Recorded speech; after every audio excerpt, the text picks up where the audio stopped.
జగన్ జమానాలో ప్రభుత్వ సలహాదారుగా పనిచేసిన సజ్జల రామకృష్ణారెడ్డి కుటుంబ సభ్యులు అటవీ భూములను ఆక్రమించుకున్న వ్యవహారంలో అటవీ రెవెన్యూ సర్వే శాఖల అధికారులు ముమ్మరంగా సర్వే కొనసాగుతోంది. ఇవాళ రేపు కూడా సర్వే నిర్వహించనున్నారు. కడప శివార్లోని సీకే దిన్నె మండలం రెవెన్యూ పొలం సర్వే నెంబర్లో సజ్జల రామకృష్ణారెడ్డి సోదరులు సజ్జల దివాకర్ రెడ్డి, జనార్దన్ రెడ్డి ఇతర కుటుంబ సభ్యుల పేరుతో సుమారు 200 ఎకరాల భూములు ఉన్నాయి. వీటిలో కొన్ని పట్టా భూములు, చుక్కల భూములు ఇతరత్ర ఉన్నాయి. అయితే ఇక్కడే సర్వే నంబర్ 1629లో 11,129.33 ఎకరాల అటవీ భూమి ఉంది. కడపలోని పలువురు ప్రముఖులు ఇక్కడ ఫామ్ హౌస్లు ఏర్పాటు చేసుకుంటున్నారు.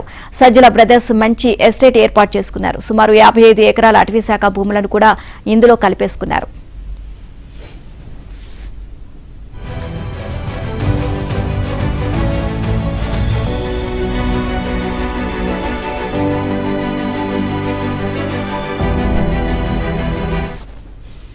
ఆక్రమిత భూముల్లో మామిడి, నేరేడు సాగు చేస్తున్నారు. ఈ ఆక్రమణలపై ఆంధ్రజ్యోతి రిజర్వ్ ఫారెస్ట్ లో సజ్జల సామ్రాజ్యం అంటూ జనవరి 2వ తేదీన కథనం ప్రచురించింది. దీనిపై ప్రభుత్వం స్పందించి విచారణకు ఆదేశించింది.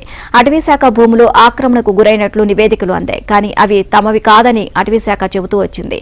ఇందులో సజ్జల బ్రదర్స్ న్యాయస్థానాన్ని ఆశ్రయించారు. కోర్టు సర్వేకు ఆదేశించింది. గురువారం సీకే దిన్నె తహసీల్దార్ ఆధ్వర్యంలో సర్వే నిర్వహించగా శుక్రవారం కడప ఆర్డీఓ జాన్ ఎర్విన్ ఇతర అధికారులు ఈ భూములను ప్రత్యక్షంగా పరిశీలించారు. సజ్జల కుటుంబ సభ్యులు సజ్జల జనార్దన్ రెడ్డి, సందీప్ రెడ్డి హాజరయ్యారు. కాగా శని, ఆదివారాల్లో కూడా మరోసారి సర్వే నిర్వహించి అటవీశాఖ భూముల సరిహద్దులను గుర్తించి పూర్తి నివేదికను న్యాయస్థానానికి అందజేయాలని తెలియజేశారు.